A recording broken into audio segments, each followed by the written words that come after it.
And we are live. Okay. Ayan. So in a few minutes, we are about to begin for moving to freelancing and entrepreneurship with Mr. Louie Banta. So once more, in a few minutes, we are about to begin. Okay, so we are also live in YouTube and Facebook. We're simultaneously streaming to those three platforms. Yes, of course, LinkedIn as well. So once more, our sharer, I'd like to call it a sharer, is Mr. Louie Banta. Ayan. So if you're, in addition, if you're into creativity, digital arts. May we invite you to join us in MechaniWeb. So if you're into Adobe and Autodesk, you want to level up your career by taking up digital, by having digital credentials, then we are highly encouraging you to take up Adobe and Autodesk certification exams. So our main community for those who are into digital arts is Digital Creatives Philippines. And yes, to our viewers in Digital Creatives Philippines, I believe this is also shared in this group. And in addition, once more, if you're into architecture, engineering, and construction, media entertainment, VFX, animation, one of the household name for that is Autodesk. So if you're into those industries, if you would like to be in those careers, yeah, inviting you to join our community, it's Autodesk Community Philippines. And lastly, if you're into architecture, engineering, and construction as well, specifically in building information modeling, then once more inviting you to join us in BIM Philippines. Ang taya po ngayon, your host is ako po si Jomarc Baquiran. So I'm a mechanical engineer. And one of my hobbies is promoting soft skills. So we do a lot of technical trainings. Ayan, so the reason that I am into LinkedIn is because we have trained a lot. The next step would be helping out, 'di ba? Our students to find jobs and careers. Kaya napunta po ako sa LinkedIn. Kaya baka nagtataka po kayo anong kinalaman ng engineer sa mga soft skills related stuff. So ayan po yung the reason behind. Okay, and joining us this afternoon, our sharer. Thank you po, Sir Louie. Ayan. Thank you po for finally joining us. Ayan. First time ko lang po nakita si Sir Louie. Sadly sa monitor lang, no, sa computer screen, but hoping to meet him personally in the near future. Ayan. Good afternoon, Sir Louie. Magandang hapon. We can have a virtual handshake. Jomarc, please to also meet you. Ayan. So Sir Louie, how did you get into ano pala, no, training? Ayan, curious lang. Alam mo, nagsisimula ako by saying that when I was a child, I was an introvert. Sobrang mahiyain ko. No? I would hide under the bed whenever there are guests at home. Di ba, papakilala ka ng magulang mo. Sobrang mahiyain ako. That's the strategy that I did. And then of course, when you are growing up, especially in your adolescent years, you realize, hindi dapat ganito eh. So one of the things that I started to do so that I can conquer my lack of confidence and my inferiority complex at that time was to expose myself. At napasok ako, Jomarc, sa isang organization that does Sunday school. So I became a youth leader teaching kids and other young people every Sunday. So that paved the way to my entire career, which was really all about teaching and training. Katapos nun, una kong trabaho sa academe. Nagturo ako sa De La Salle University, one of the youngest instructors then. And then I hopped to corporate training, and then the rest is history. Ito na yung freelancing, and then putting up your own business. Ah, wow. Okay. So parang mukhang marami kaming makukuhang lessons sa inyo on how you no. So this is your own this you created LJMB from the ground up. That's correct. When I was in my early 20s, ayan, mas kay kwento natin yan mamaya when we go to the content, no? Kaya LJNB because LJNB stands for my initials. But at an early age, I also didn't want it to be associated with me. Kaya I created a meaning out of it. Learning just made better. Since 1996, meron na tayo niyang learning just made better. But people figure it out. Ikaw to, no? Louie Banta. Louie John Mendoza Banta. Ayan. So to our viewers, ayan, this is my first time again. So parang getting to know stage kami ni Louie. Ganyan talaga Ayan. eh. Di ba nakikita mo lang sa social media, minsan nagko-comment, nagpo-post kayo, interact. But it's really different no, seeing people like this. Ayan. So please prepare your questions if ever no you have one, and we will be giving away ano ba yun, 3 months LinkedIn career premium subscription sa mga nag-register at nas in attendance this afternoon. Ayan. So when ka pala Louie nag-focus sa LinkedIn din? Are you matagal ka na rin bang nasa LinkedIn or lately na Early lang din ad- nag-active? early adopter ako sa social media. Nung may Wow. Friendster pa. Oh, maaga tayo doon. Nung nag-Facebook, 2008. Yan, pumunta tayo dyan. 2009, ano na ako, premium, may premium na ba noon? I think because I am hiring people, so I went to LinkedIn 2009. Diyan ako kumukuha ng mga candidates. No? Pero it's not a daily or even a weekly habit. Just when I needed to hire and I even gave my account for my HR to manage. So ang tanong mo, kailan ako nagbalik? Nitong pandemic, isa sa mga magandang epekto nitong pandemic, no? Meron kang free time, may extra time ka. And Yeah, I was yeah, yeah. thinking, kaya kwento ko mamaya to, I was thinking, where do we get sales in this time when, everybody's struggling with sales? So pumunta kami ng LinkedIn ng team ko. Dito kami unang nagpo-post ng mga ads which we later on scrap because we realized that this is not a community where you need to do that. No? I realized that it's really best to share, and of course, you would see some of our value-added content. Itong April lang, and thank you for COVID for leading us to LinkedIn. Again, reconnected with LinkedIn. Oo. Actually, marami po rin kaming guests na mga trainer din, and they were heavily affected by COVID kasi wala na Mm-hmm. bumaba daw yung kanilang mga sales at mga clients.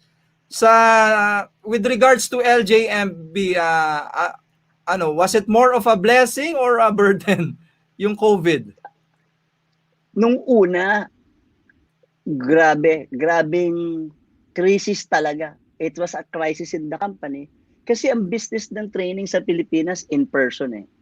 Work from home Oo. ang mga tao.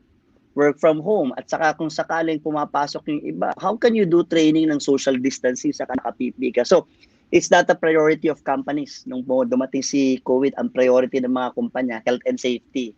Saka yung setup sa work from home. Nakakalimutan, hindi naman nakalimutan, took a backseat. No? Training took a backseat. Kaya, parang ako yung sinasabi mo, na mga kinikwento mo, lahat talaga apektado. Zero sales. Initially, it was really psychologically draining for me to think of paano natin susuportahan. And now, that is also partly talking about entrepreneurship. Isa sa mga hindi natin alam na iniisip ng negosyante o ng businessman o ng CEO is the welfare of the people on a continued basis, especially during crisis. Paano ba natin patuloy na susuportahan yung ating mga empleyado? Sabi mo, ano ba, blessing ba or burden? Yeah. What turned out to be a burden is now, for me, I consider a blessing because later on, I'll talk about innovation as a necessary ingredient of entrepreneurship. It has, just like others, really forced us to innovate in a lot of ways. And LinkedIn, our presence in LinkedIn is part of that. And I'll tell you more about that. It's now a blessing. Wala ka magagawa Wow. sa crisis eh. It's how you use this as an opportunity. Ayan.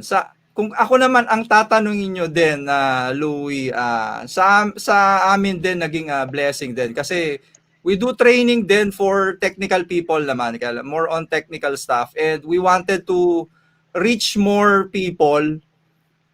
Ayun, so parang tama nga, no, mas okay yung social media and internet, hindi lang nationally, locally ang marireach, but international. Kaya siguro ang way of giving it back na lang, no, kasi nag-benefit tayo sa COVID imbis na minala. So ayan, we're doing this, and we're inspired more na mag-train yan sa ating mga kababayan. Hence, ito po yung reason behind behind LinkedIn Live Philippines. Ayan, so without further ado, ayan, this is a timely naman din, no? Timely as always. Ayan. I'm sure maraming mga freelancers dyan. Ako, I highly, ewan ko, no? Sa akin po kasi, I do not promote, paano ba yun? Hindi ako agree sa word na freelancing. I do not brand myself as a freelancer. Hindi ko, whenever I get to meet people, I say to them, do not brand yourself a freelancer. Create a brand, 'di ba? And create a business. Ayan, no? And incorporated 'yun ang sinasuggest ko. Although yung iba, 'di ba? Pag freelancing kasi, 'di ba, Sir Louie, parang may negative something naka-attach dun eh.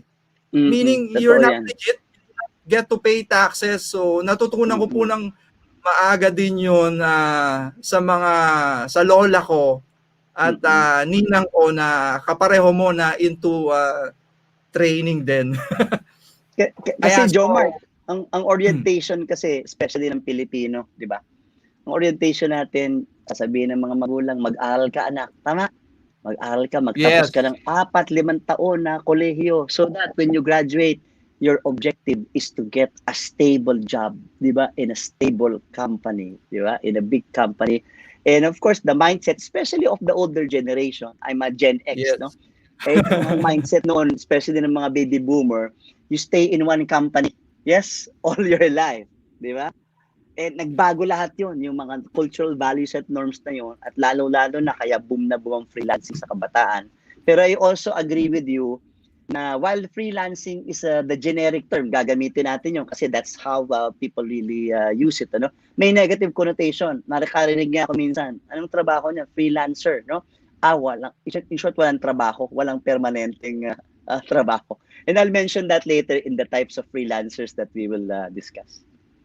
Ayan. So, itabi-tabi nyo po, no? Parang ako, marami na pumapasok tuloy na nasa isip ko at tanong napapa-off topic na ata tayo.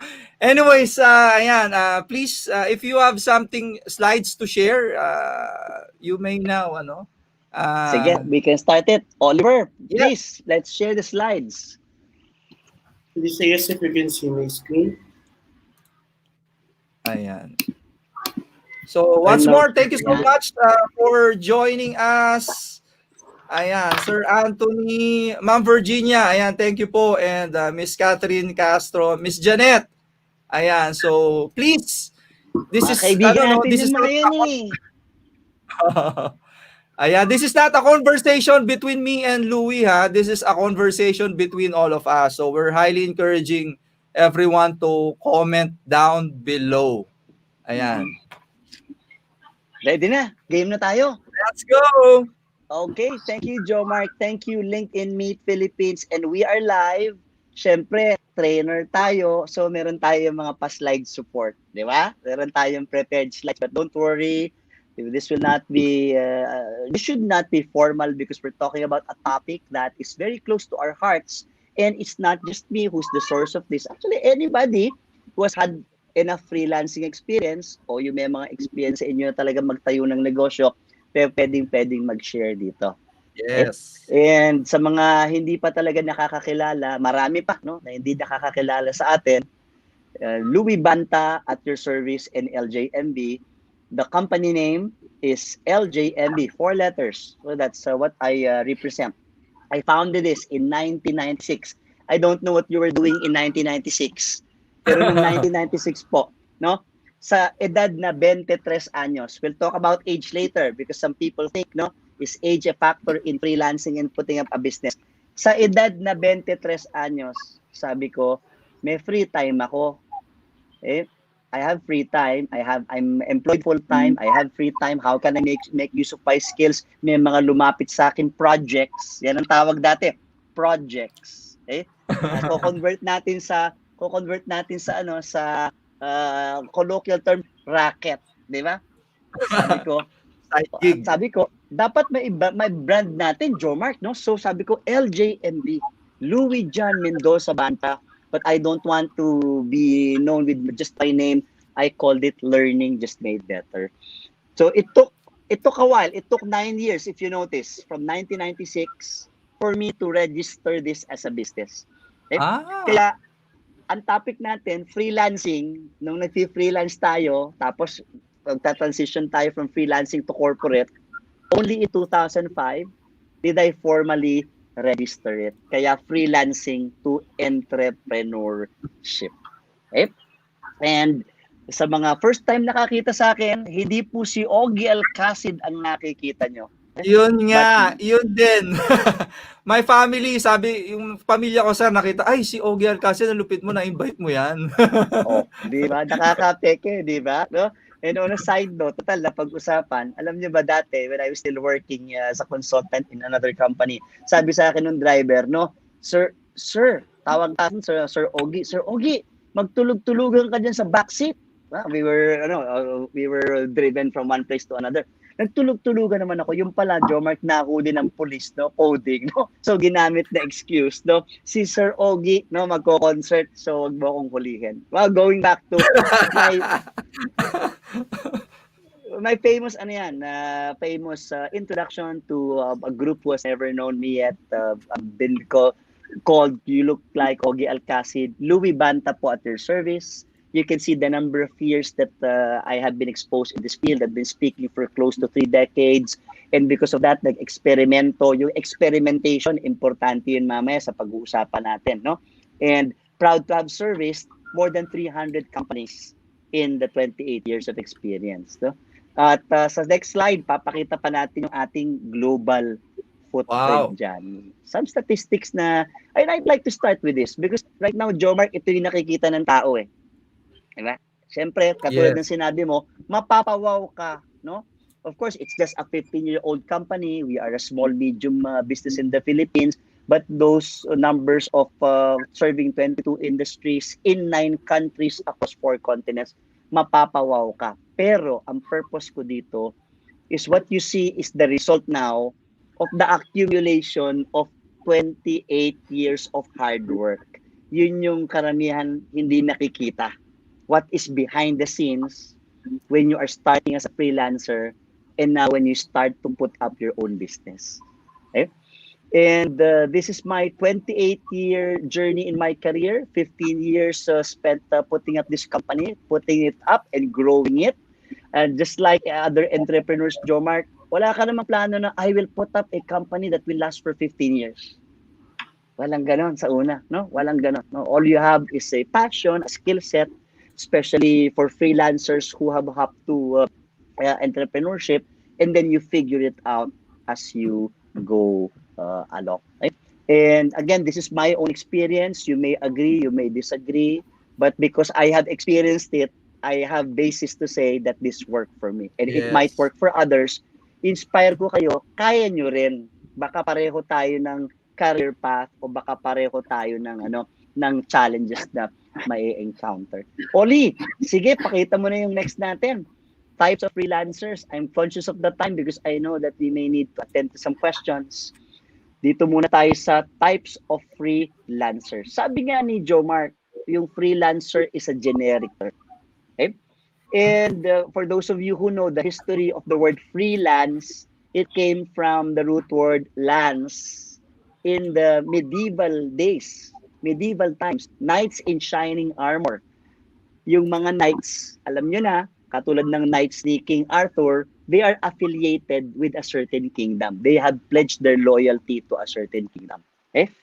Kaso, meron tayong mga knights na don't want to be loyal with one, they would offer their services to, let's say, the highest bidder, then they got to be called freelancer.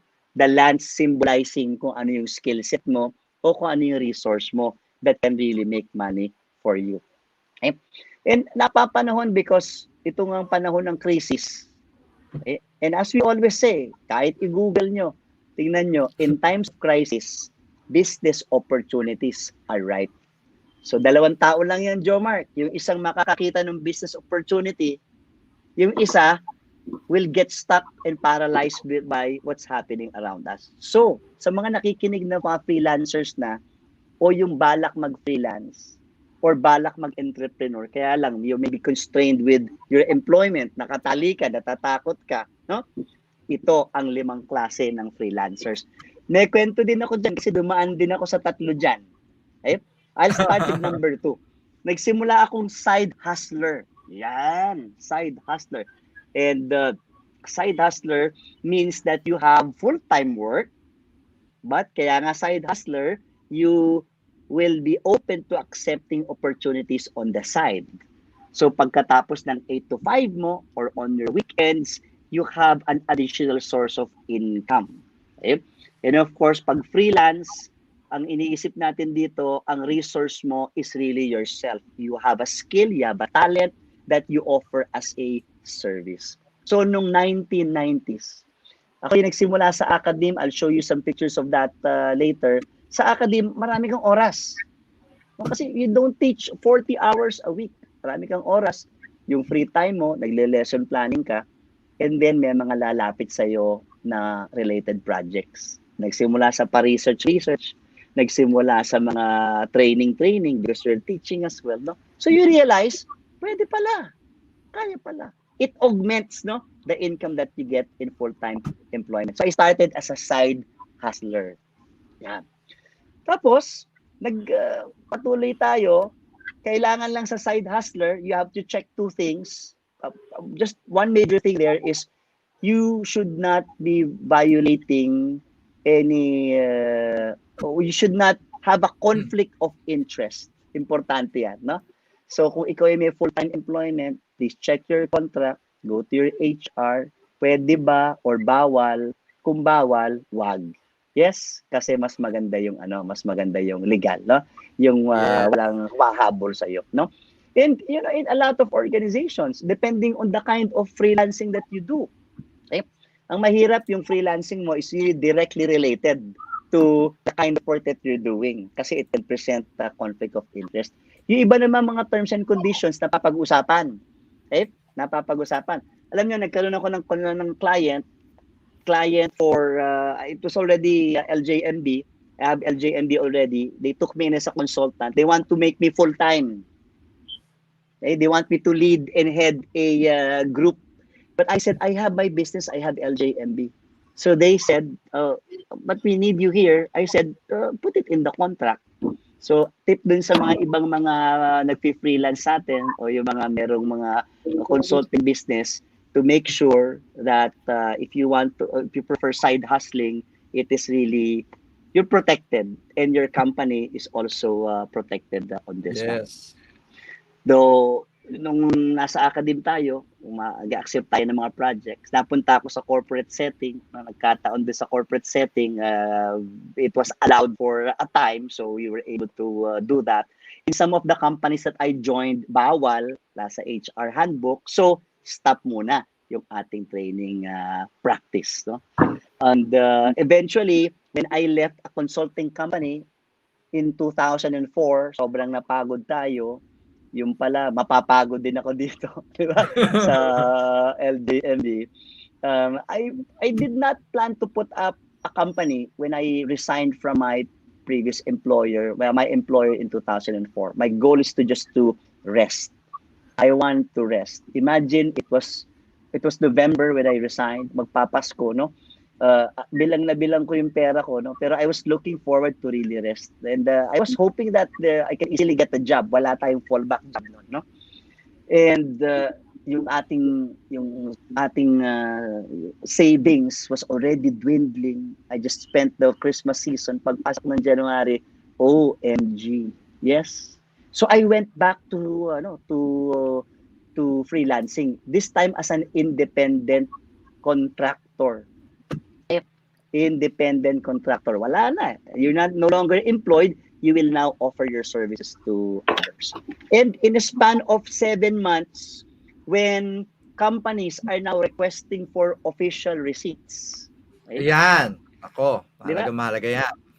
Oo, kasi pag freelance ka, alam mo dati, cash lang talaga ang bayad sa akin. Noong 1996, no? Ang bayad sa akin ng mga kumpanya, envelope, nandyan ang peso bills, no? If I may cite my very humbling rate into 1996, no? Anywhere from 3,000 to 5,000 a day of training. 3,000. Hindi ka makakapulot ng 3,000 to 5,000 per day ng 1996. No? So for me, it was something that will augment my income Louie, at the same time. yan ba yung tinatawag na honorarium? Ang O daming iba pa tawag yun? eh.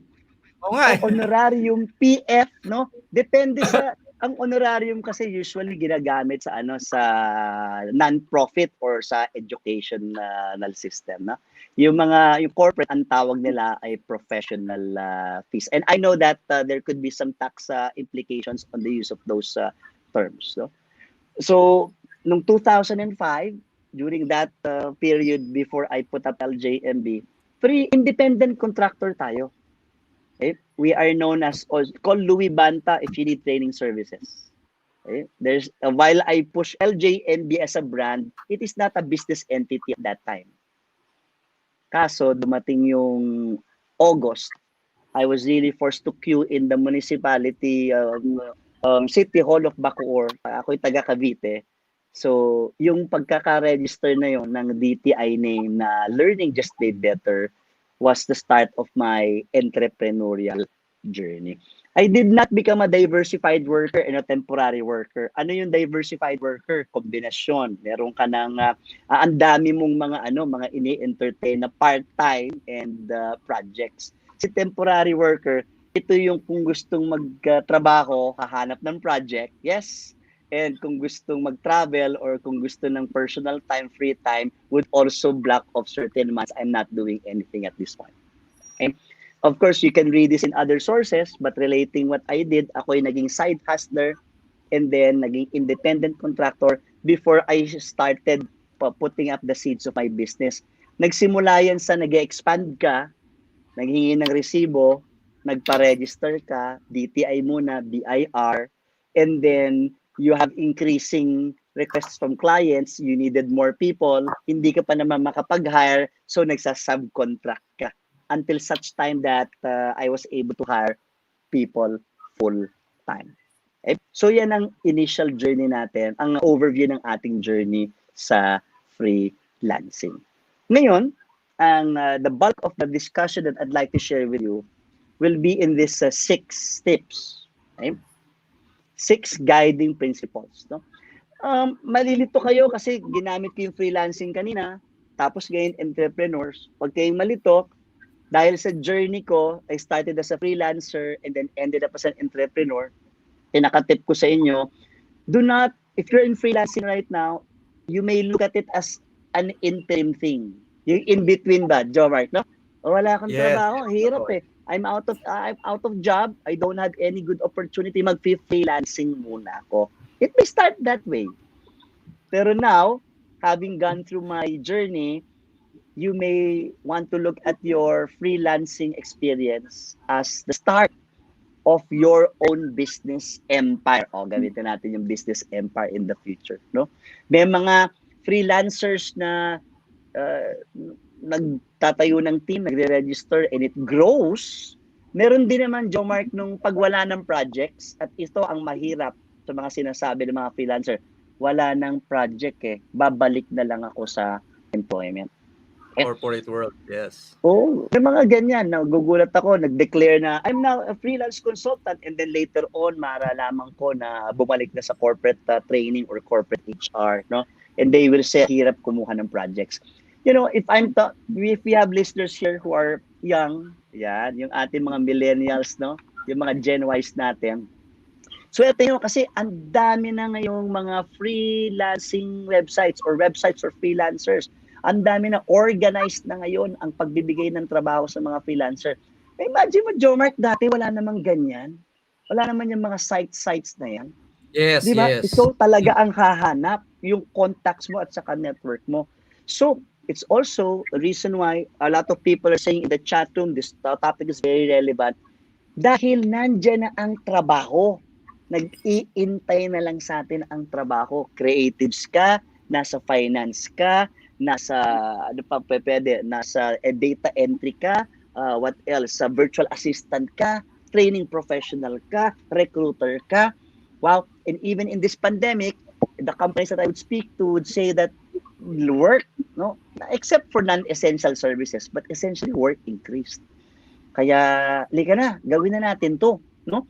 Kaya nga, aspiring entrepreneurs ang freelancers. Wag ang tingin mo lang, hanggang dito lang ako. For all you know, pag nag-boom yan, no? That will now be your business practice later on. Also, I'd like to touch on this mindset of some freelancers na kanya-kanya naman tayo ng preference. Yung iba, mag-freelance ako, especially because I want more family time. I left the corporate world. I want to spend more time with my family, bond with my kids. No? They put a cap to the amount of business or clients that they receive, that they accommodate naman. Okay lang yun. That's one paradigm. Naintindihan natin yun. No? Sabi nung iba, hanggang sa larangan ng training, 5 days to 7 days lang ang kaya kong i-accommodate per month. Okay sa akin yun. I respect that. Kaya lang, Jomarc, ang problema ng mga naglalagay ng cap, pag dumating ang lean season or ghost month, may tinatawag tayong ghost month, which is July, August, no? Nagkakataon minsan talagang, ako personally, yung mga difficulties ko nangyayari pag July and August, no? I don't know why, no? But they say it's ghost month. Sasabihin ngayon ng mga naglalagay ng cap, I should have accommodated more business or more clients in peak months to prepare for the rainy season. And I'm on that second group of freelancers or entrepreneurs that as it comes, if it comes, then try to accommodate as much because you'll really never know when the projects will run out. O diba? Ang LJMB team looking at 40 days per month, March, April, May, 40 days, no? Tapos biglang nagka-COVID, all wiped out. You'll never know when the projects will stop coming. Kaya may relation to sa financials mamaya. Kasi the more clients you take in, the more opportunities for saving. And when you're a small, medium business, if you're a company of 20 people like me or even smaller, cash is king. Uulitin ko yan. True. Di ba? Kasi minsan di natin naiisip yung financial aspect ng business. Ang freelancer kasi, I have a skill. I'm so passionate in what I'm doing, no? Passionate in servicing customers. But eventually, when you're expanding, financials are at the heart of resiliency. Kung may personal resiliency, yung matibay kang mental health mo, ang business resiliency is all about finances. Mahaba ba ang PC mo? Di ba? Para hindi tayo magsasara. So, I'd like to start with the first principle, aspiring entrepreneurs. No? How do we get feedback from our listeners? Andiyan pa ba kayo? Gusto ko lang malaman po kung andiyan pa ba kayo. Are we still making sense, my dear listeners, to the people who have joined us today? No? Ayan. Sige, kung nandyan pa po kayo, no, attendance check daw. Kung nandyan pa po kayo, comment down below sino mas gwapo daw, no? Si Sir Louie or si Ogie. Batay tayo dyan. Para alam namin na nandyan kayo. Ayan. Gusto ko magsimula dito. Sa age doesn't matter. We will wait for the chats of those who are listening to us. No? Age doesn't matter. Okay? Although, makikita natin dito, basically because of the technology available for freelance work, the average age, the age range of entrepreneurs, and in the next slide, the age range of freelancers as well has really gone down to the early 20s, no? To mid 20s, late 20s to early 30s. So, magtataka kayo kasi ito yung pinapakitang data, pero ang sinasabi ko dito, age doesn't matter. I'm just giving the data. The data is just saying that this is what's happening now. Pero I've also known some entrepreneurs and some freelancers who ventured into such thing. Okay? At ang importante, hindi age, but in the next slide, it is really the quality of the work that you put in. It's no longer so much the age. Kung nabuhay tayo ng 1980s at 1990s, yun kasi yung inabutan ko, Jomarc, na 80s and 90s, no? People are more particular about age when it comes to output. Di ba? Kaya experience, how many years of experience, no? Titignan ka talaga, no? Mula ulo hanggang paa. When I was starting, I said earlier, at the age of 23, I started meeting clients as in vice presidents will meet a 23-year-old person who's passing himself off as a training consultant, no? Titignan ka talaga mula ulo hanggang paa. Sa panahon natin ngayon, fast forward to 2020, meritocracy is the name of the game. Clients don't even need to see you. Your global clients who are outsourcing or offshoring work may not even need to see you. They don't care about appearance or other variables or their lifestyle as long as you get things done. So if you want to be a successful freelancer, for those who are still thinking of jumping to freelancing, it's the quality of your work that really that becomes a secret to your growth in this, I would say, career or profession. At kung mabata ka or ikaw mature, leverage on your age. That's why I said age doesn't matter. Okay? Sa field ng training, minsan mas gusto ng mga kliyente yung mas bata. Minsan. There are companies who would prefer, depende sa subject matter. Siguro, kung tinuturo mo strategic planning o kung tinuturo mo executive thinking, they would prefer somebody who has gray hair, who has, signs of wisdom. Ganda ng pagkakasabi natin. Leverage on your age. No?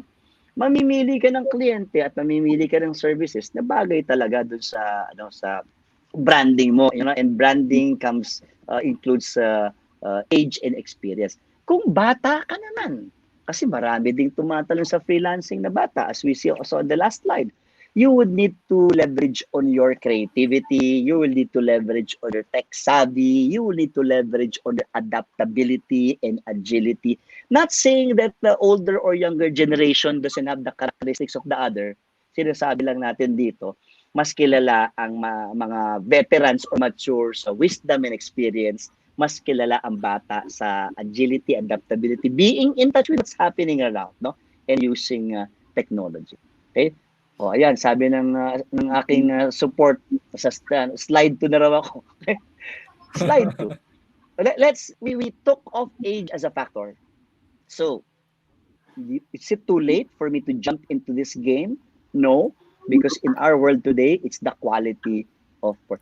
Kung ikaw mother with children, you want to spend more time with your children, lalong-lalo na sa virtual setup na to, bagay na bagay ang freelancing. Okay? Now, ito is close to my heart because yesterday, Jomarc, somebody asked me, what do you do? Isa siyang CEO ng isang company in another country. It's his first time to speak to me yesterday.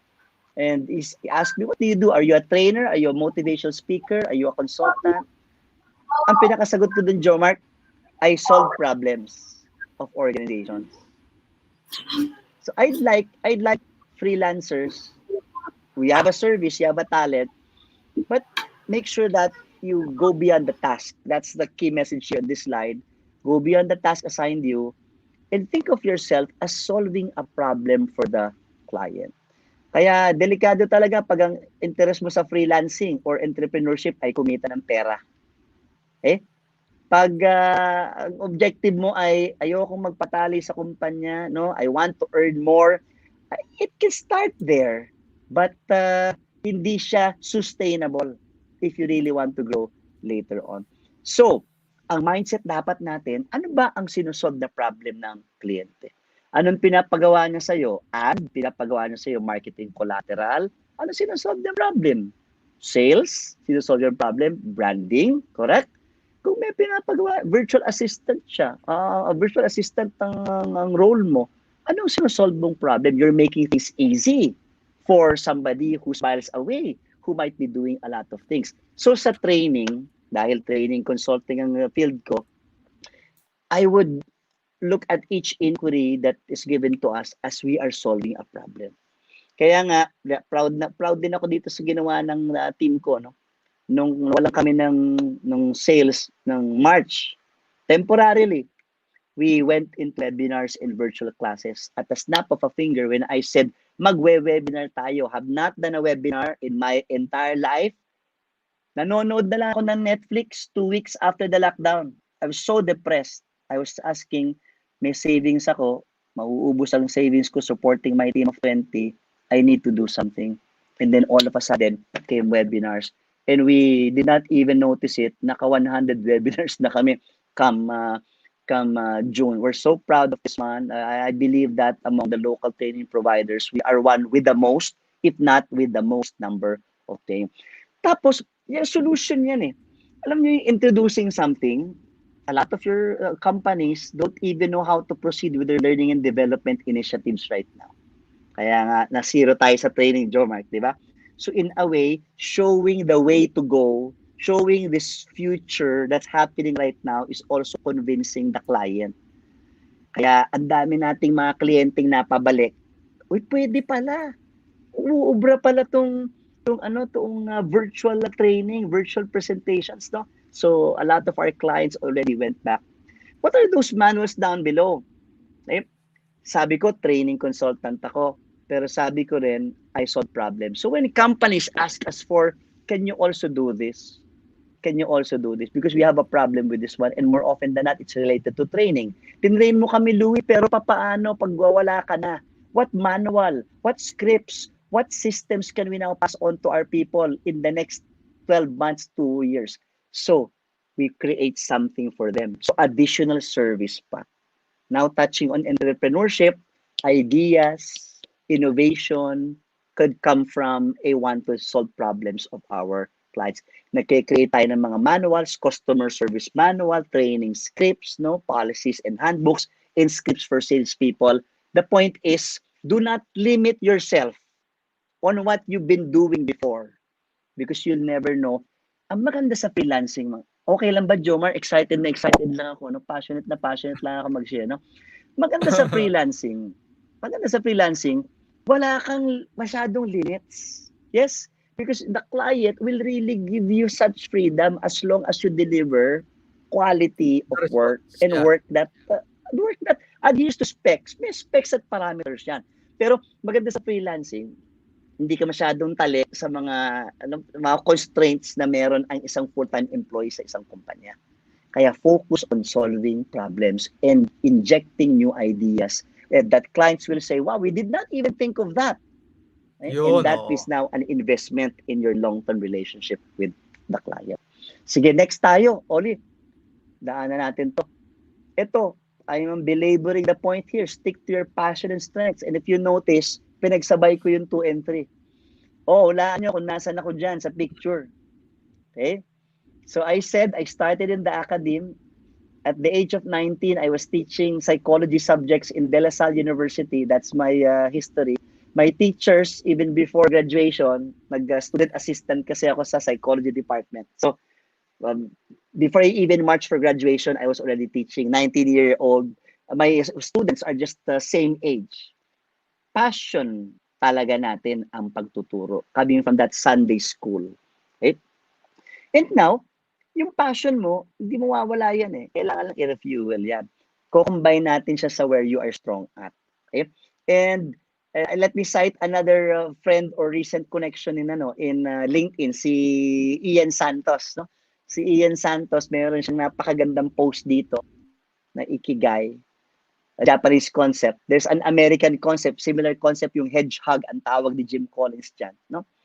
Entrepreneurship, freelancing should not be based on the desire to just earn. It's an intersection among 4 circles. I'll start with the circle on the left, yung sa dilaw, di ba?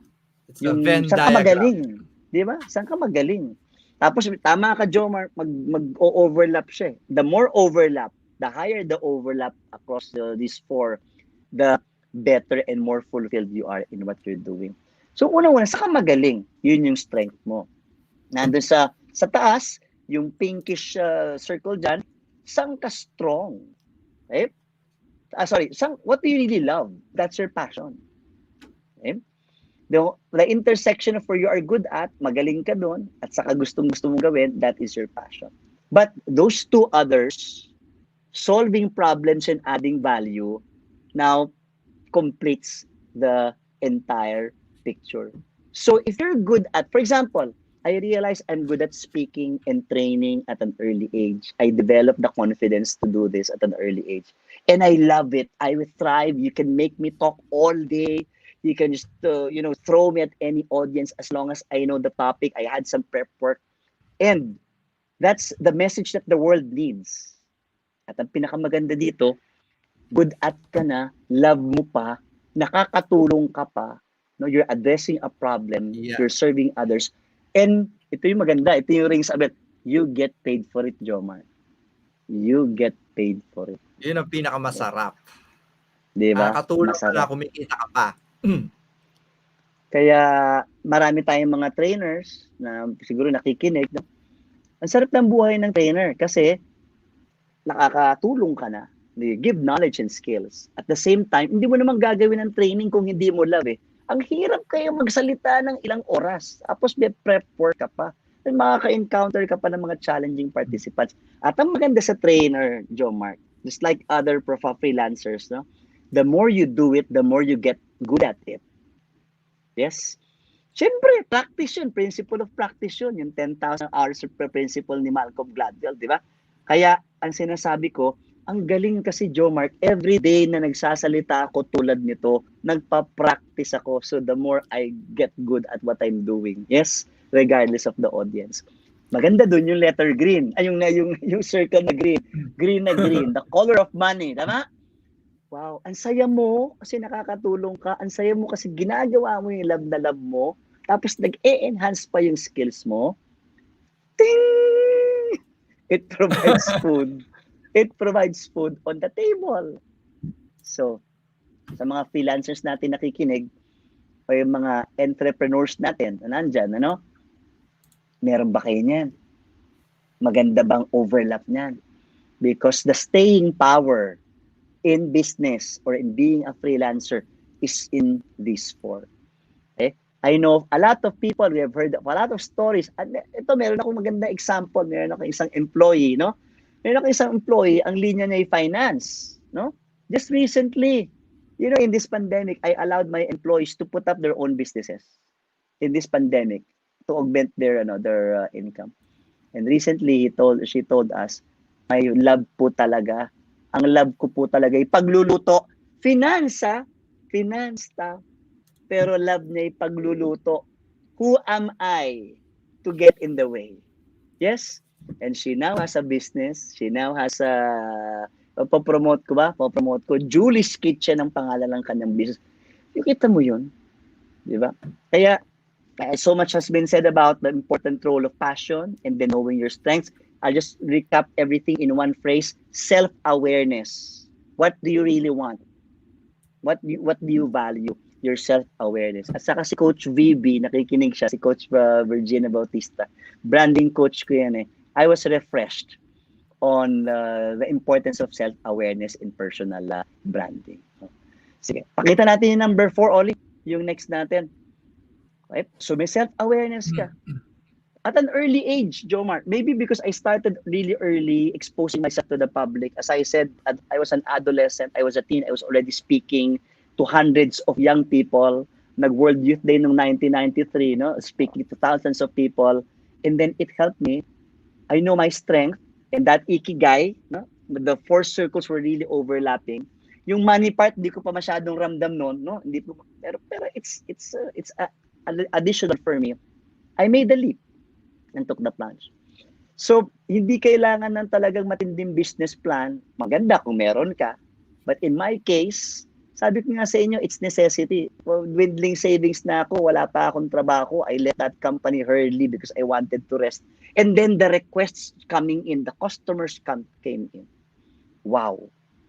So I started accepting, and one thing led to another, and you were referred to another, and one company heard about it. No? So in the next 6-7 months, wow, the demand is there. Yung una, envelope lang ang binibigay sa'yo, no? Andun lahat ng cash, and then they started to ask for receipts before you just sign.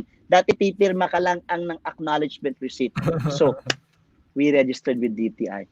Dati, wala naman tayong camera in our phones, tama?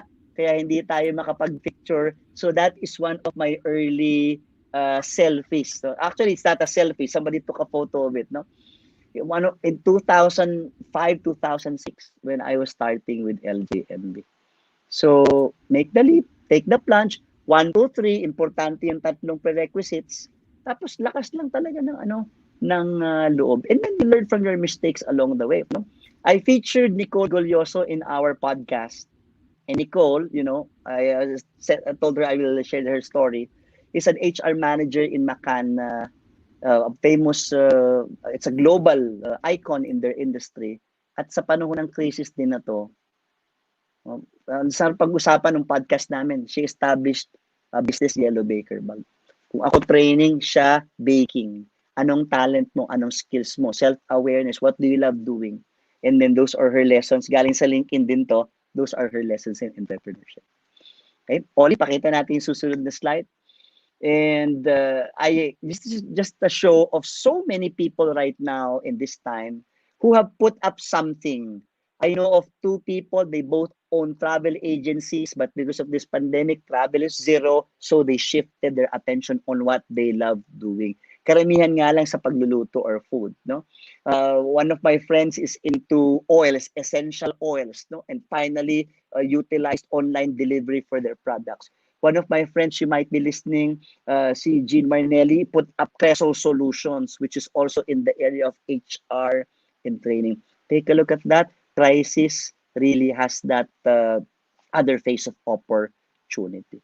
Number 5, ulit, leverage and listen to experts. Okay? You're a freelancer, you're an aspiring entrepreneur. Kung kahit freelancer ka, makinig ka dun sa mga master dun sa craft mo kung ikaw ay nasa intermediate level of skills pa lang.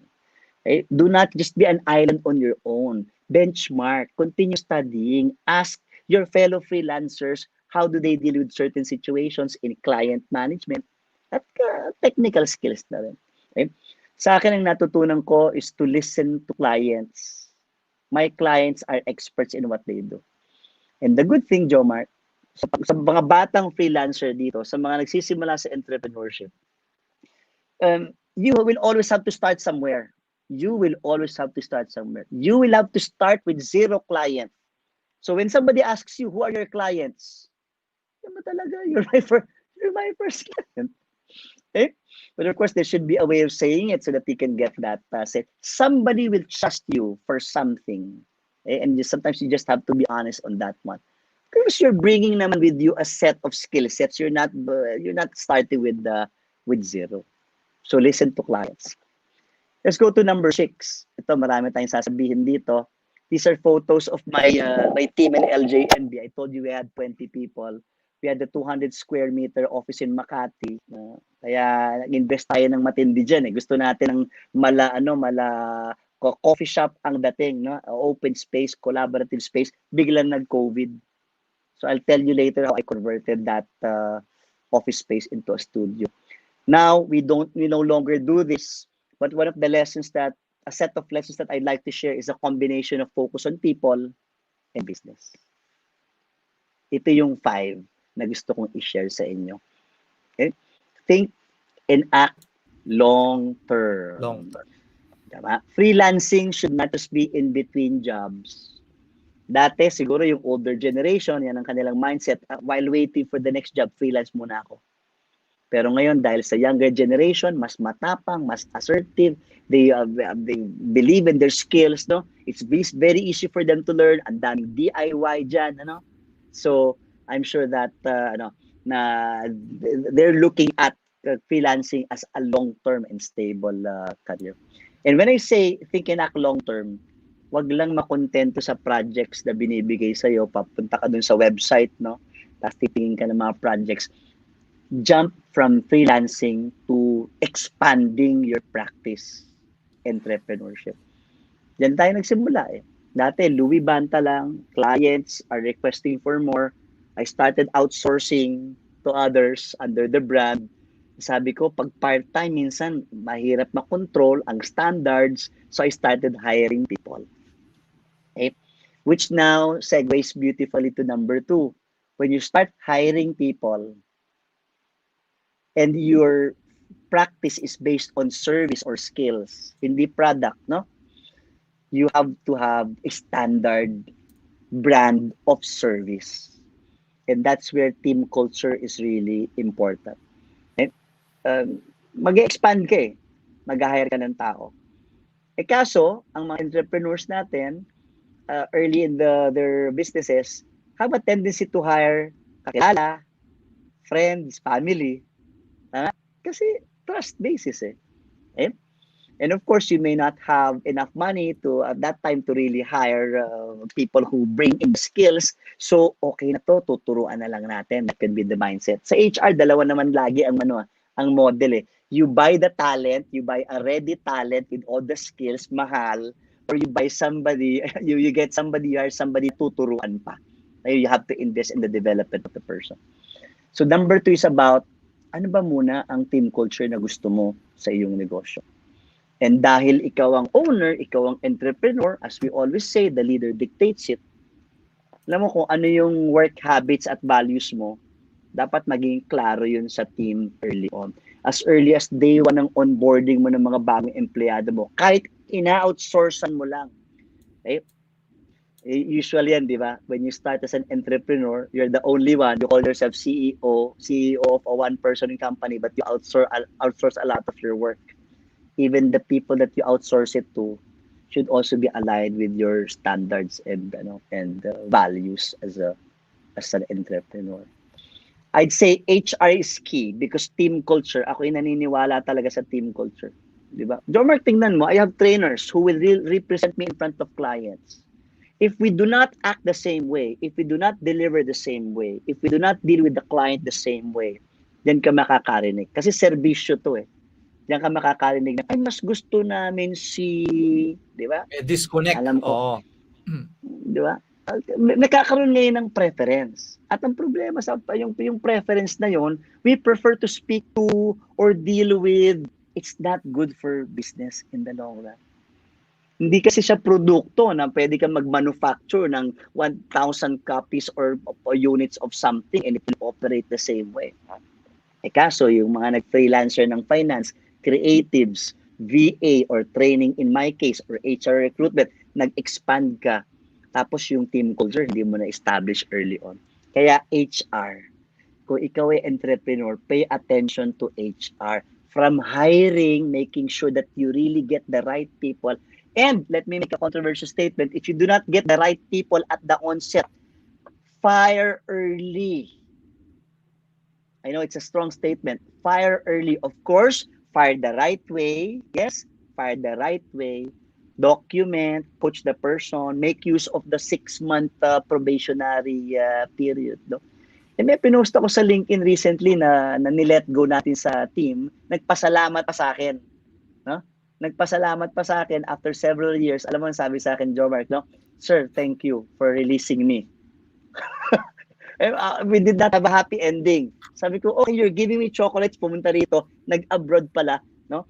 At ano mo ginagawa niya sa abroad, Jomarc? Model siya doon. Model, ramp model, print model. You can imagine, I saw her pictures in Facebook, sabi ko, oh, model talaga. And well, that's what she said. Sabi niya, sir, if you didn't release me, I might still be, pushing myself into something where I may really not succeed in the long term. Di ba? So tandaan po natin yan sa mga managers, mga business people, keep the right people. And right means skills and will. May skill nga, wala namang willingness, no? Ayaw mag-extra mile. Yung iba naman, grabe, mayroong mga minsan magagaling kaya lang hindi hungry, di ba? Eh yung entrepreneur, owner ka. Kaya nga, meron tayong phrase na think like an owner. Di ba? Think and act like an owner. Because when you're already the owner of your business, no, that's sometimes when you realize that you really need to give extra money. Cash is king.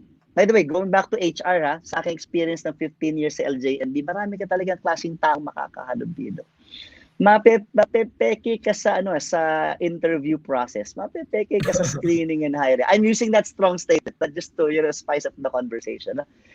Meron ka ng mga tools, meron ka mga psychological test, meron ka mga demonstration of skills. That's why you have the 6-month probationary period. There are a lot of things that the screening process will not get. Yes. So that's why HR very strong in hiring and onboarding. Number 4, cash is king. Grabe. Minsan, sa finance, sales minus expenses, profit. Di ba? Yun lang ang tinitignan natin. Wow, ang dami nating business, ang dami nating clients, no? And of course, wow, manage expenses so that we can be profitable. But do not forget cash flow as part of the equation. Okay? Because we have been in a flourishing business for the past 15 years. No? I do not remember a time when I had financial issues in terms of sales and the clients coming in. It was really very strong word of mouth presence. But our problem was collection. Kasi nakakalimutan mo mag-collect eh. Passionate ka kasi sa ginagawa mo eh. No? Kung freelancer ka, well, yung freelance na you take work from a website or from a community, walang problema yung kasi organize ang payment system doon eh. Di ba? But when you're doing it on your own, or when you already start your own business, you will really have to be involved in billing and in follow-ups and making sure you collect. Cash is king. In 2013, I had around 7 million of uncollected payments in 2013. Why am I saying this? Diyan ko maalala, Jomarc, nagbenta ako ng mga equipment sa sulit.com. No, just telling you. Ano pa ba pwede sulit.com? Pwede na OLX na siya ngayon. OLX. Pero dati sulit, ano? Eh, it's a good thing that I only have a small team at that time. Eh, alam mo, binenta namin yung mga MacBooks ko. Ang dami naming idle MacBooks, no? For purposes of branding, everybody in my team uses a Mac unit. Dami kong binenta noon, no? Binenta natin ng palugi. Realize ko, it's not just watching over sales and the expenses. You really need to collect. And collection is also a function of servicing, di ba? Pag matuto ka sa servicing, cash is really king. Cash flow is really what makes companies really resilient. Number 5 is the client is the boss, and you can interpret it differently. May negative interpretation to, which is that what I'm after. The client should really be at the center of our business. Customer centricity, you've heard about that. Pero sa implementation, minsan, yung skills ba ng entrepreneurs at saka ng freelancers na they insist on what they want to do. Meron ganyan, no? Kasi I've also worked with people, in-outsource ko yung aming creative work, and they insist na ganito dapat. Hey, I'm the customer. I have a need. And, putting yourself now in somebody who services the customer, you need to develop the skills in client management in being able to identify what the client needs. And if you do not agree, mangyayari to. If you do not agree, sometimes your objectives would clash. Sometimes the way of doing things, would clash. You would have to put your foot down. You need to develop that assertiveness, to talk to the client. No? And when they say the client is the boss, always think of what's best for the client, but develop the skills of being because I'm a consultant, Jomarc, no? And as an entrepreneur or service provider, you should also play the role of a consultant.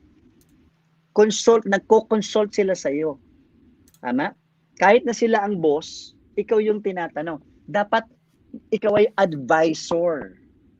Dapat sa'yo nila tatanungin, Louie, ano masasabi mo? Itong problem ko. What do you recommend? No? And that, of course, is based on a relationship of trust, and you have to earn that trust. When you are doing freelancing work now, you will grow somewhere, sometime, not unless you put a ceiling to yourself, which I suggest you don't. You will hire more people and you will grow your business. Please think of these 5 things. Okay?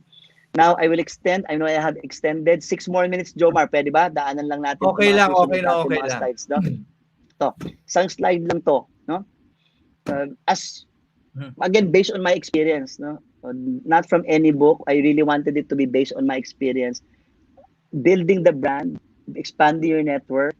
I know that I only came to LinkedIn several months ago, but to our existing clients who were important to me, our brand is strong, who we are, the quality of work that we do, and you really have to protect that reputation. That's why I would always go back to HR and people when I send you to a meeting, when I send you to deliver training or to talk to a customer, we should adhere to a certain set of standards. Siyempre, iba-ibang personality niyan, lalo na kung creative work. O, ito kung creative agency ka, siyempre, creativity is sometimes subjective, but there should be a set of standards that people are representing. I'd like to touch or jump on who you know, your networking skills. Yes. You're a freelancer, you want to get more business, so you would need to really expand your reach of people. And nowadays, social media is what you have. Okay? On top of email marketing, dati, madali kang umattend ng mga association meetings. Tama? Nawala ngayon lahat yan ng panahon ng conference, magtatayo ka ng booth, di ba? Mamimigay ka ng flyers. And dito ngayon papasok ang role ni LinkedIn. Yes? Citing one of my newfound idols this year, Gary Vaynerchuk.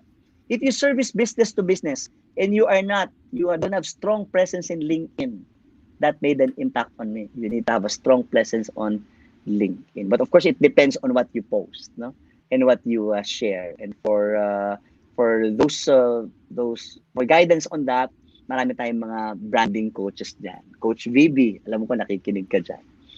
Okay?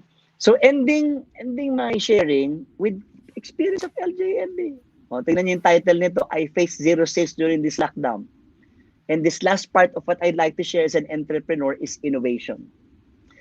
I'd like to share that in January, as early as January, I withdrew from workshops I'm supposed to conduct outside the country. Kasi nakita ko na Jomarc, nakita ko na kakatakot mag-travel. Right? But so I felt so protected and safe here. And then all of a sudden, March 10, that was the week when the lockdown was announced. So, zero sales. Nagkaroon pa kami ng COVID scare sa office. No? It was a crazy week. And this is related to entrepreneurship. What's most important in your business during crisis? Nung nagkakagulong nag-lockdown, employee safety, employee health, and stability of our operations was our first activity. Okay? So hindi muna inisip yung client servicing kasi all of the clients naman are also doing. I needed to, of course, lead our team to what will we do. Di nagwo-work from home yung mga tao, yung equipment nasa opisina, yung iba walang trabaho, walang training, so walang manual making, no? What will we do?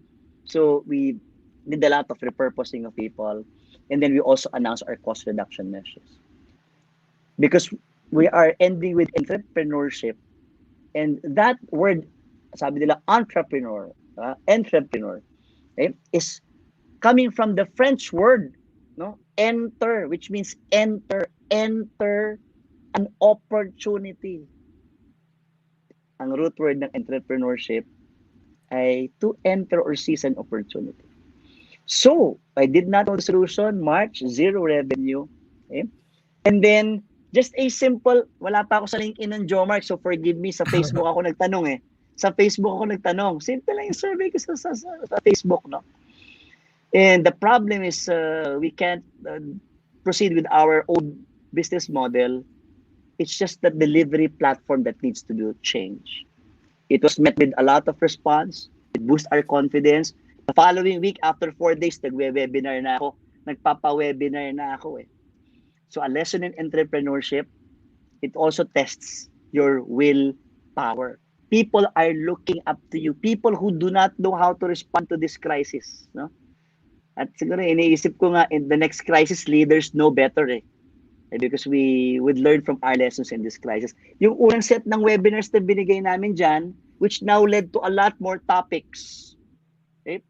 So this is a story of innovation and now started to give us revenue in the business. As an entrepreneur, a lot of leadership will also be expected from you, and a lot of innovation, just like what you can hear what you can see in our next slide. Yung mga innovation namin dito, di ba? O naging komportable ako mag-deliver sa bahay, ended up delivering, instead na maging anxious ka, you will just focus on, your ikigai, what you love doing. And yes, in a span of 5 months, more innovation on the next slide that we have done in 15 years. Pinuin mo, wala kaming e-learning dati. We were forced to do that.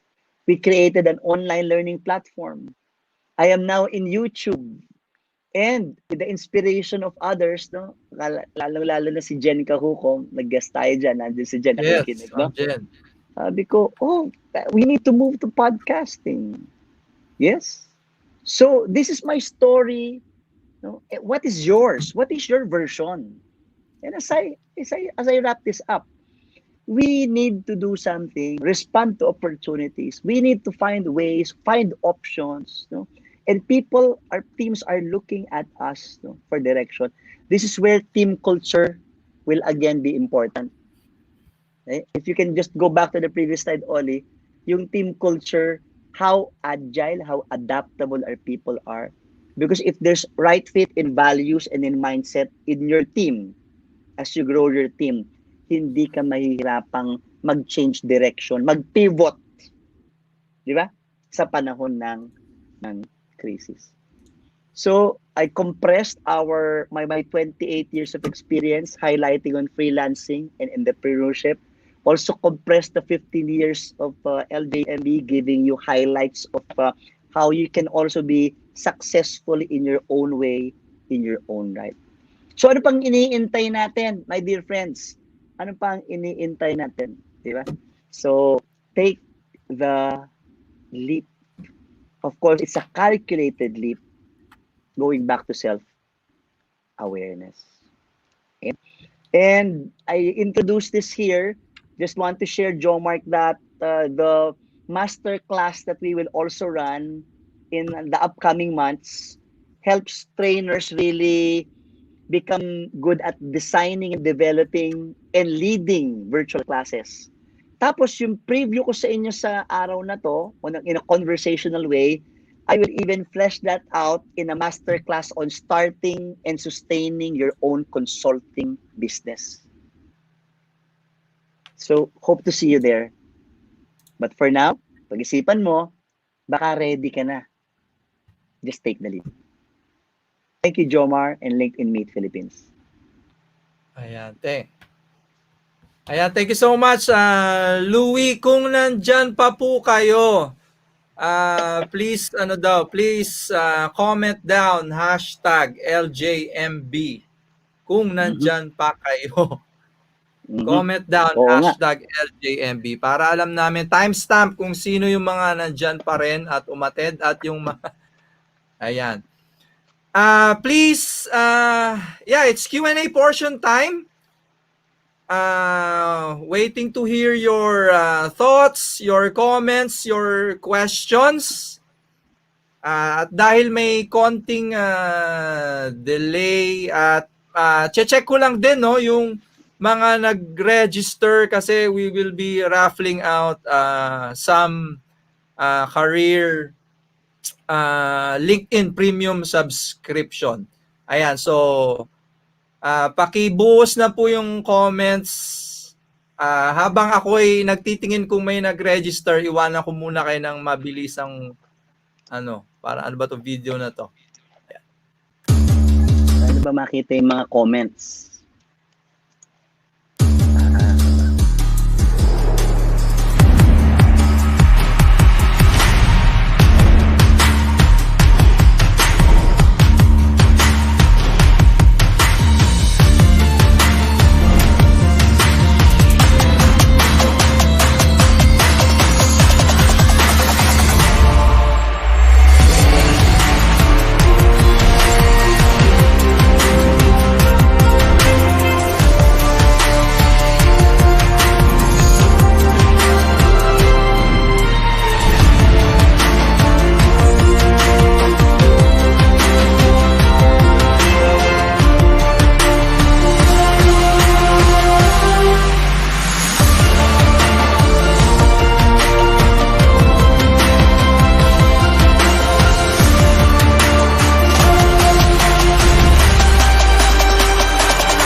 Ayan. Mukhang natutunan ata lahat Mukhang natutunan nila lahat. Wala na ata katanungan. Pwede na mag-exam. Oo. Ayan. Ako na lang siguro ang magtatanong muna. Ayan. Kay Louie. I'm sure I'm seeing a lot of viewers here na nasabihan ng, alam mo yun, have you experienced that na lalapit ka sa isang kliyente, they'll be saying, ay, bata ka pa. Ay, Diba? grabe. Dami niyan. Ang dami niyan. Paano mo, anong magandang suggestion mo on how to deal with that kind of perception kasi hindi maganda yun eh. 'Di ba? Pag uy bata ka pa, ibig sabihin kulang ng knowledge and experience pa 'to. Ito, share ko sa iyo Nagte-training ako, pumasok yung client. Have never met me. They are meeting me for the first time in the training room. Ang tanong sa akin ganito, nag-aayos ako ng projector, no? Tanong sa akin ay, nasaan na yung boss mo? Yan. CEO ng LJFB. Diba? Nasaan na yung boss mo? Sabi ko, he will appear in a while. Like, you should know how to answer it. Yes. Sabi ko lang, he will appear in a while. And I smiled and then I extended my hand. Louie Banta, CEO of LJFB. I would get that a lot. Once again, because I'm an early leaper eh. Siguro malakas lang yung loob ko. You mentioned about grit earlier, no? How do I deal with that? Wala kang magagawa eh. Bata ka talaga eh. Di ba? And of course, you can see how I look like right now. Could you imagine how I look like 23 years ago? Di ba? You can imagine how I look like 23 years ago. Sobrang bata talaga. Wala kang magagawa din, Jomarc. Pero, alam mo yung skill set mo, alam mo yung value that you put to the table. Appearance-wise, talo ka, pero behavior, decorum, communication skills, diyan ka babawi. Di ba? And they come in, bata mo pa, but make sure that your handshake is firm. Hello, good afternoon, Mr. Santos. Pleased to meet you. Nakikita nila sa decorum mo na kahit na bata, it's the way that you conduct yourself. And then, of course, the quality of your output later. Di mo maaalis kung may ma-turn off dahil bata eh. Ganun talaga. You will just have to continuously prove yourself. Minsan nga sa height, may nagtatanong nga sa akin ng height eh. Jomarc eh. Totoo yan. What's your height? Minsan lolokohin ka, no? You need to have a great way of handling all of those objections. And I would say, totoo lang, 5'3 ako, 5'3. Ang sasagot ko, I'm 5'8. I'll smile. I have this way of turning something into humor. And they get it. Yes. What I'm saying is that's not relevant to our discussion. I'm here for a role. You're getting me for a role. Yes. Do you want to do business or not? Parang gano'n. Ayan. Ayan, kay Kat. Ano tanong ni Kat? What will freelancing and online entrepreneurship look like in the next few years, considering the pandemic? I see that this will continue to boom. This will continue to be a preferred career option for a lot of our younger members of the workforce. Okay? I know of a lot of people, children of my contemporaries or friends, right after graduation, what's in their mind already is entrepreneurship. Grabe, no? Kasi nga, in our time, Jomarc and Kat, ang dami mong napapanood. Nung lumalaki itong Gen Y at Gen Z, sino mga idol nila? Entrepreneurs, billionaires under 30 or under 40. Yes. Diba? So dati, sabi ng magulang, mag-aral ka ha, para after college, may trabaho ka. Ngayon, hindi. I want to be like Elon Musk. I want to be like Steve Jobs. I want to be like this famous business founder. Kat, this will continue. And the online thing will really be the most dominant, if not the only way to do business. And Kat, kasi ikaw ay nasa finance field, no? Nakikita ko rin yung mga posts mo. Eh, ang opportunity natin ngayong, Kat, is now to be able to do business with any part of the globe. At ang masarap dito, Kat, is that sometimes people, especially in the West, Europe or North America, don't even look at other things like age, Jomarc. They don't look much at age. They don't look much at appearance. What's important is that you get the job done. Now, Kat, how will you now engage clients? Kasi you need to sell. You need to market. Yan, may sales process tayo.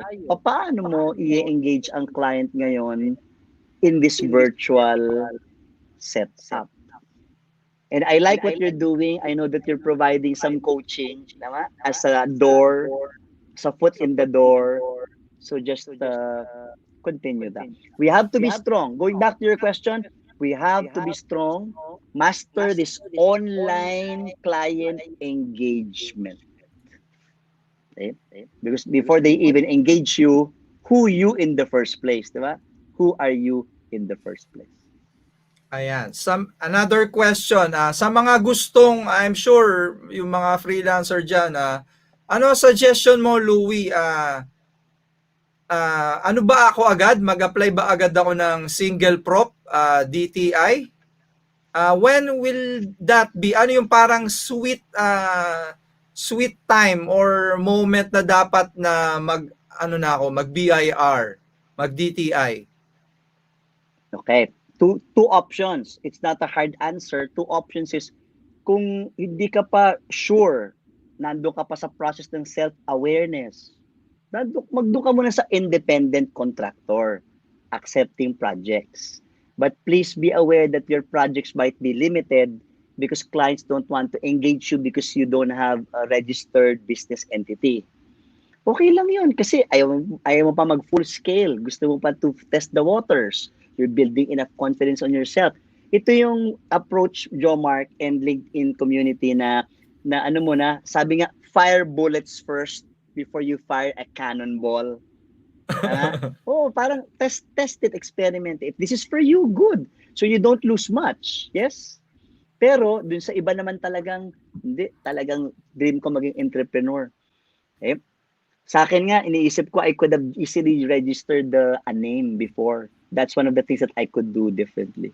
Kung talagang sure ka na at may pangalan ka nang nasa isip and you really want to do this long term, go ahead. It has benefits as well because that means your business brand name will be known earlier than the name of Louie Banta. Alam mo, kasi nga ako nag-freelance, Louie Banta, yung LJMB, hirap na hirap silang sabihin, Jomarc.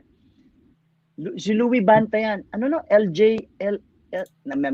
Na-mix pa nila yung mga letters eh. So, sabi nga ni Coach V, may individual brand ka, meron kang company brand. So, you want to register a business name? Go ahead because you can start your business name branding earlier. Ayan. Ako, share ko lang. My experience, I was taught early, no, na never to brand myself as a freelancer. When I started out, I kept on using independent contractor, that term instead of freelancer po. Tapos maaga ko rin po natutunan na dapat maaga rin ako nag-register agad sa DTI and single prop. Ngayon ang addition Jomarc, na may dadagdag ako doon, Jomarc. Ako, sinasabi ko, because I also don't want to use the word freelancer because of the negative connotation, I will say I am an external training provider. Yan. So gawa kayo ng mga appropriate other terms, no? Kasi nga ang word na freelance minsan merong negative connotation. Go ahead, bro. Louie, how about transitioning into Inc. Incorporated from single prop to Inc? Ganda rin yung tanong mo. Ano yung experience mo din dyan? Ano yung moment na you decided to take up na corporate Inc. na yung ano? Okay, I will be Registration. very transparent, no? Nakatatlong registrations ang LJMB. Tatlo. Yung una was in 2005. It's a long business name eh. Learning Just Made Better. At ang gusto sa munisipyo, sa DTI, ilagay yung management consultancy services. Di ba? Eh, ang haba na nga nung Learning Just Made Better management consult. Alam mo, naging issue ko noon, yung last letters nung business name, hindi na ma-type sa cheque.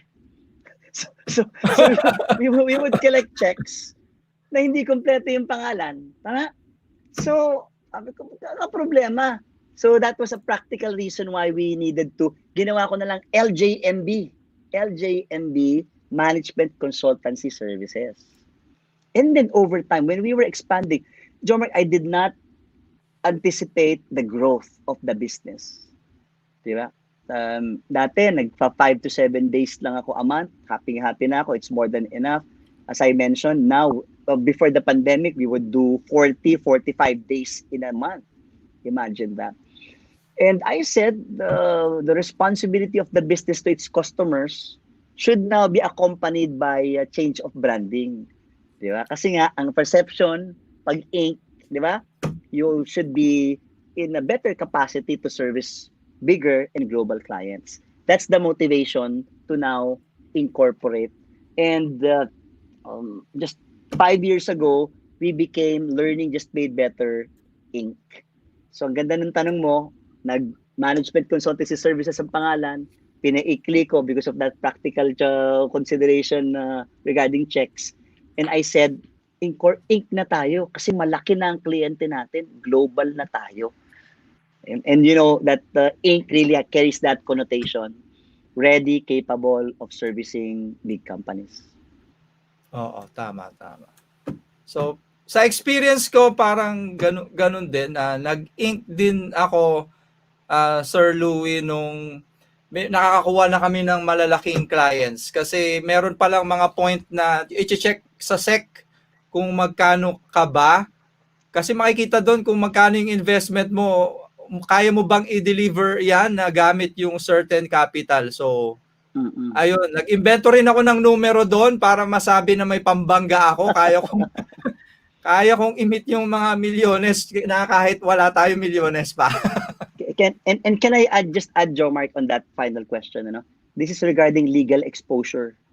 Pag ikaw single prop, you will be held legally liable for anything that the business legal troubles encounters. So sabi ko, okay, practical lang naku, makukulong ako niya pag may nangyari sa business servicing ng LJMB, no? So, incorporation serve those two purposes. So yun lang from a legal perspective, yung legal exposure ng single prop owner.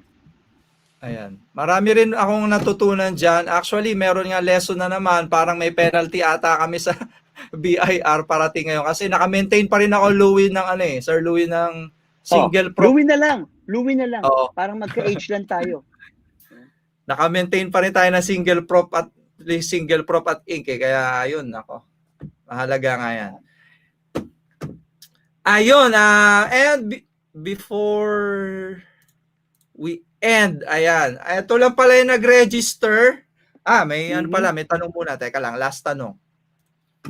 For those who wanted to take the leap, what challenges did your company face during the first years and how did you overcome? How long did it take to say a stable business?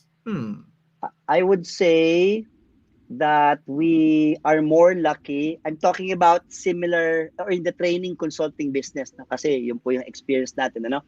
I would say I am luckier than other training companies because others would say there's really a peak in terms of business coming in and then in some months, sometimes even a quarter, mababa. Ako po, I feel really blessed because I did not have anything like that. It was really a steady growth. In the first 5 years, it was steady growth of the business, no? And just to answer this, in the experience of my other friends in the business, is really being able to sustain the clients that are coming in. So challenges, client acquisition is one. Next, client retention is the other. Okay? Next, client retention doesn't mean that the client is happy with you. Client loyalty is there. So yun yung tatlong challenges. Kasi may epekto yun sa financials eh. May epekto rin yun sa manpower mo. Kasi yung people na i-hire mo, ayaw mo mag-hire, tapos i-let go mo lang later on. It's also dependent on those three. The good thing about us is, again, we focus on strong delivery of service. Again, I'm a very hands-on person, being the face and voice of LJMB. Kaya na-maintain natin yung ganung reputation. Kaya steady growth po ang naranasan ng LJMB. Ang pinaka-challenge ko to the person who asked this, I can't see the name, LinkedIn user eh. Pinaka-challenge ko, Brad o sis, whoever you are, is getting the right people when I was expanding. That really made me awake at night. Kept me awake at night. Getting the right people. Hindi kliyente, hindi client servicing eh. Getting the right people. Kaya sabi ko kanina, HR is really key. If you will hire somebody who's an expert in something that you're not an expert in, hire a very good HR person who will help you expand the business early on. How long did it take you to say that LJMB is a stable business? By stable business, we're able to pay our business obligations, and at the same time, we're able to grow. O si Melanie pala yun, no? We're able to grow. How long did it take? Melanie, iba talaga kasi yung yung case namin, steady growth talaga eh. Wala talaga ako naging issue sa business stability until COVID 2020. Ang issue ko, tao, getting the right people, getting the culture right, and number 2, collections, cash flow. Okay? So you need to have a CFO naman, a very good finance person who will make sure that you don't run out of cash. So yung dalawang bagay yun, HR and finance. Ayan. Okay, so ang raffle time, ito lang yung nag-fill up ng form, no? Kaya sorry na lang. Higher chances of winning. Oo, ang first, if Edward is still there, within 24 hours, null and void na. You have to PM me. Oh, I was just talking to Edward earlier this morning sa podcast. Hello, Edward. And the second winner is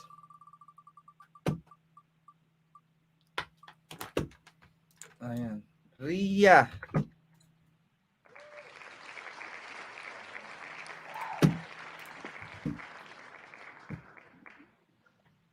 Okay.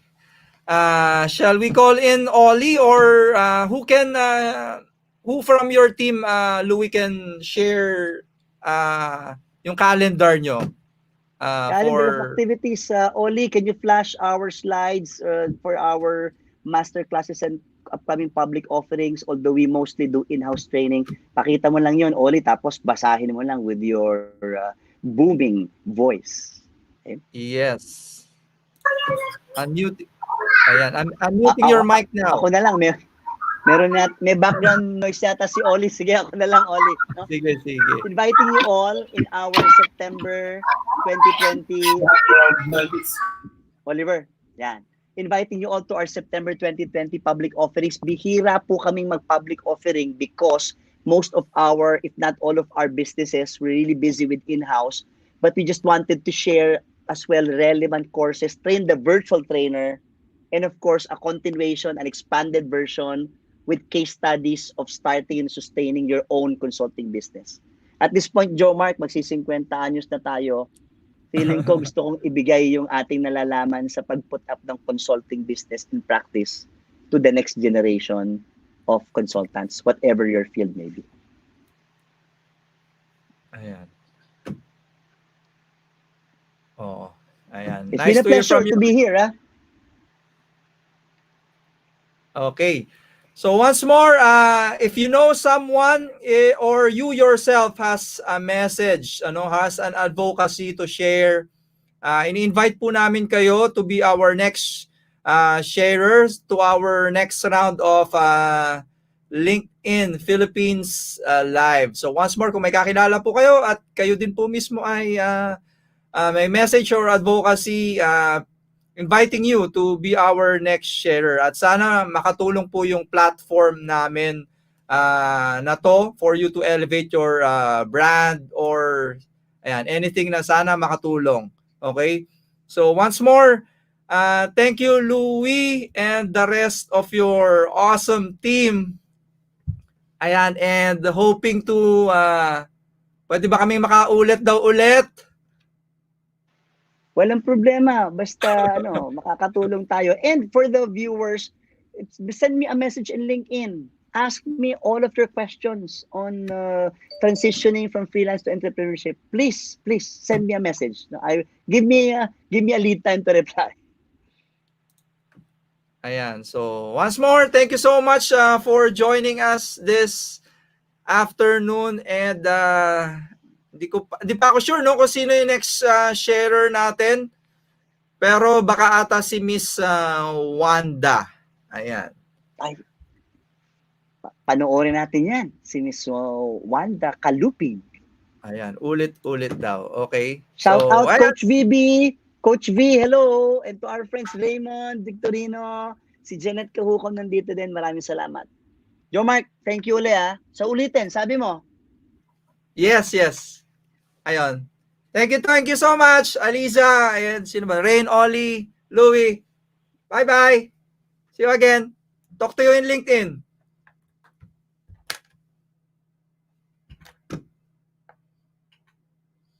Thank you po ulit sa lahat ng dumalo. Ayan, sana po nakatulong kami. Sana naging blessing yung nangyari. Thank you po.